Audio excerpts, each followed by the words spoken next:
श्री शिवाय नमस्तुभ्यम। हम सबको पता है कि 27 दिसंबर को वर्ष 2025 की जो आखिरी शनिवार का दिन है वो आ गया है।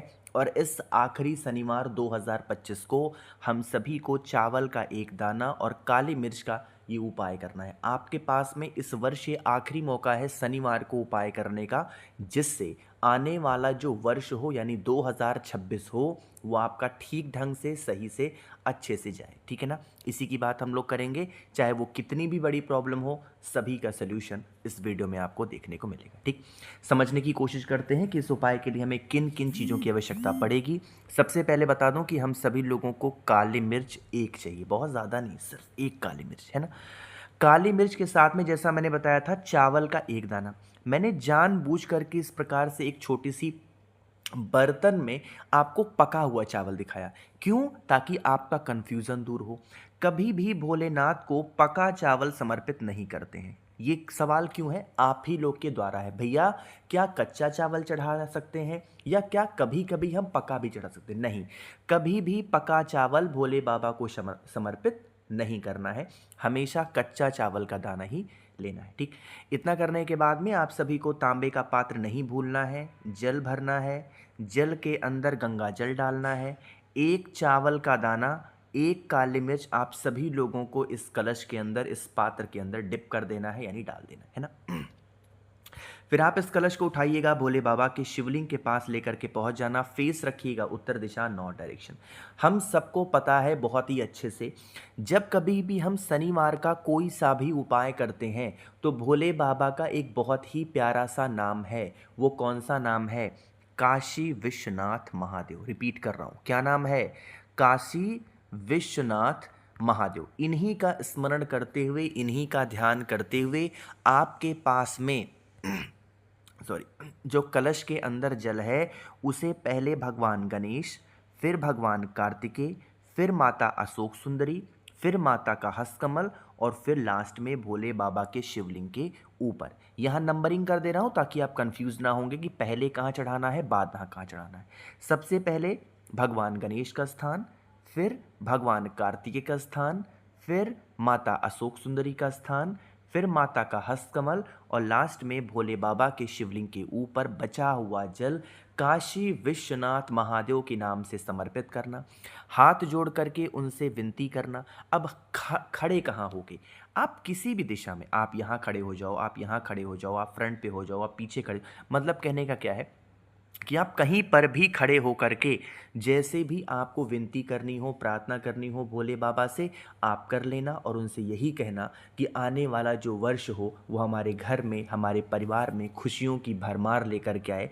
हम 2025 में भोले बाबा बहुत परेशान थे, या जो भी आपकी समस्या हो वो कहना, और ये कहना, विनती करना कि आने वाला वर्ष हमारा अच्छा जाए, हमारे परिवार में सुख शांति समृद्धि का वास बना रहे। ठीक है ना, करिएगा।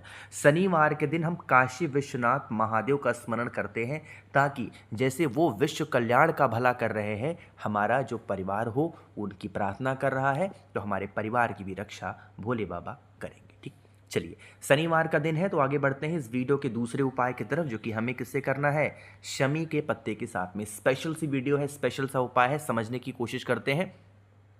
यहाँ पर सबसे पहले समझ लेते हैं फ़ायदे क्या होंगे। आज के टाइम पे ऐसा देखा गया है कि लोग कहते हैं कि भैया हमारे घर के आसपास के लोग पूजा पाठ नहीं करते हैं, फिर भी उनके घर में किसी भी प्रकार से कोई कष्ट नहीं है, कोई परेशानी नहीं है, समस्या नहीं है।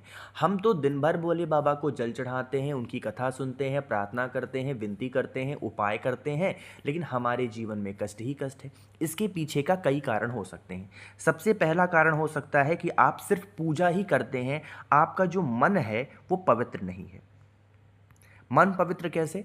मतलब आप किसी के बारे में भला नहीं सोचते हो, कि हर आदमी कोई आगे बढ़ रहा है तो आप उसके बारे में गलत सोचते हो। आपका व्यवहार दूसरों के प्रति गलत है।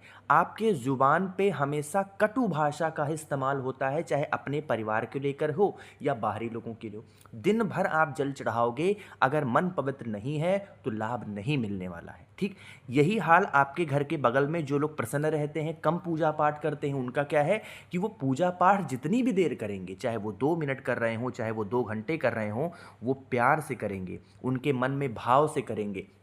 अच्छी से प्रार्थना करेंगे, उनके मन में जब प्रार्थना कर रहे हो, पूजा पाठ कर रहे होते हैं, तो सिर्फ भगवान की छवि छपती है। आप जब पूजा करते हो तो आपका मन भटकता है, बिल्ली दूध ना पी ले, पता नहीं किचन का दरवाज़ा बंद है कि नहीं बंद है, गेट लॉक है कि नहीं लॉक है, हस्बैंड कहाँ गए हैं, वाइफ कहाँ गई हैं, बच्चे क्या कर रहे हैं। नहीं, जब तक प्रभु की सेवा करो, जब तक भगवान का भजन करो, आपके मन में सिर्फ भगवान का ही भाव होना चाहिए। जिन भी लोगों के मन में ऐसे अलग अलग गंदे गंदे विचार आते होंगे, आपको सुबह उठ करके मेडिटेशन करना चाहिए, जिससे आपका ध्यान एकाग्रित हो पाए। ठीक है ना। ये मैं तरीका आपको आने वाले वर्ष 2026 में आपका वर्ष अच्छा बीते, इसके लिए मैं आपसे बता रहा हूँ। ठीक है ना, समझ रहे हो मेरी बातों को। चलिए आगे बढ़ते हैं इस वीडियो के, अब हम लोग दूसरे उपाय की तरफ, और ये हमें करना होगा शमी के पत्ते। ज़्यादा नहीं लेने हैं, आप मात्र एक शमी का पत्ता लीजिएगा। शमी का पत्ता लेने के बाद में आपको तांबे का पात्र लेना है, जल भरना है, गंगा जल भी डाल दीजिएगा, और फिर भोले बाबा के शिवलिंग के पास पहुंचना। मैंने आपको एक बार नहीं कई बार बताया है कि जब हम भोले बाबा की पूजन अर्चना प्रार्थना करते हैं, एक स्थान है शिवलिंग पे, जिस स्थान पर जल चढ़ाते हो जल नीचे ही गिरता है। यहाँ पर भी काशी विश्वनाथ महादेव का ध्यान करके शमी के पत्ते को समर्पित करके और फिर जल चढ़ाया जाता है। तो इससे हमारे घर के जो कष्ट होते हैं दूर होते हैं। कब करना होता है? 3 शनिवार कर लेता है जो भी व्यक्ति, उनके घर में कभी परेशानियां नहीं आती हैं। ठीक है ना। चलिए आगे बढ़ते हैं इस वीडियो के तीसरे उपाय की तरफ, जो कि हमें रुद्राक्ष के साथ करने हैं। उससे पहले एक छोटी सी बात आपको बताना चाहता हूँ। बहुत सारे लोगों के पेमेंट अभी नहीं आए हैं, प्लीज़ आप लोग जिनके भी पेमेंट रुके हुए हैं पेमेंट कर दीजिए। और तीसरी बात यह है कि अगर आपको 2026 में कोई ऐसी कामना है कि हम अपने घर में धन चाहते हैं तो 7 मुखी धारण कर लो, लड़ाइयाँ होती हैं तो 9 मुखी घर में रख लो, बीमारियां हैं तो 5 मुखी 8 मुखी धारण कर लो, सर्व सिद्धि चाहिए तो 1 मुखी धारण कर लो। ऐसे हर रुद्राक्ष अपने फायदे हैं। अगर आपको कोई भी रुद्राक्ष चाहिए बहुत ही कम प्राइस में, नेपाल के असली रुद्राक्ष, तो ये मेरा व्हाट्सएप नंबर है 8299419143। इस नंबर पर आप अगर मुझे मैसेज करते हो, मैं आपको बहुत ही कम प्राइस में रुद्राक्ष को दूंगा। कोई भी इंसान मेरे भेजे हुए रुद्राक्ष को अगर नकली प्रूफ करता है या अच्छा प्रूफ कर मतलब अच्छा नहीं है ये कह देता है, उसको 21,000 रुपए मेरी तरफ से होगा। अभी तक मैंने 50,000 से ऊपर लोगों को रुद्राक्ष दिया है। हर इंसान खुश है, हर इंसान प्रसन्न है। तो अगर आपको चाहिए जल्दी से व्हाट्सएप करेंगे। आगे बढ़ते हैं। स्क्रीन पर आप लोग को दिखाई दे रहा होगा यहाँ पर रुद्राक्ष। इस उपाय के लिए कोई सा भी एक रुद्राक्ष लो, मन की शांति के लिए हम इस उपाय को कर रहे हैं। रुद्राक्ष के साथ में अब आज शनिवार के दिन हमें सरसों के तेल का भी इस्तेमाल करना है। तो जो भी रुद्राक्ष आपने लिया है, 1 से 2 चम्मच सरसों के तेल में रुद्राक्ष को डिप कर, रुद्राक्ष को सरसों के तेल में डालने के बाद में भोले बाबा के शिवलिंग के ऊपर फिर से पहुंचेंगे और वही पूरा का पूरा सरसों का तेल रुद्राक्ष के साथ समर्पित करेंगे। यहाँ पर भी क्या नाम लोगे? काशी विश्वनाथ महादेव का ही ध्यान करके समर्पित करना और रुद्राक्ष को उठा करके अपने घर पे रख देना। इससे भी हमारे घर परिवार की जो परेशानियां होती हैं, संकट होते हैं, वो दूर होते हैं। मैंने कोशिश की है इस पूरी वीडियो में प्यार से अच्छा बताने की। कोई बातें समझ में ना आई हो नीचे कमेंट सेक्शन में पूछिएगा, मैं पूरी कोशिश करूंगा रिप्लाई करने की। मेरे जितने भाई बहन आवाज़ आज मेरी पहली बार सुन रहे हैं, चैनल को सब्सक्राइब करेंगे, वीडियो को लाइक सभी को करना है। नंबर दोबारा से नोट करेंगे 8299419143। कोई भी इंसान इस पर कॉल नहीं करेगा, सिर्फ आपको क्या करना है? व्हाट्सएप पे मैसेज करने हैं। श्री शिवाय नमस्तुभ्यम।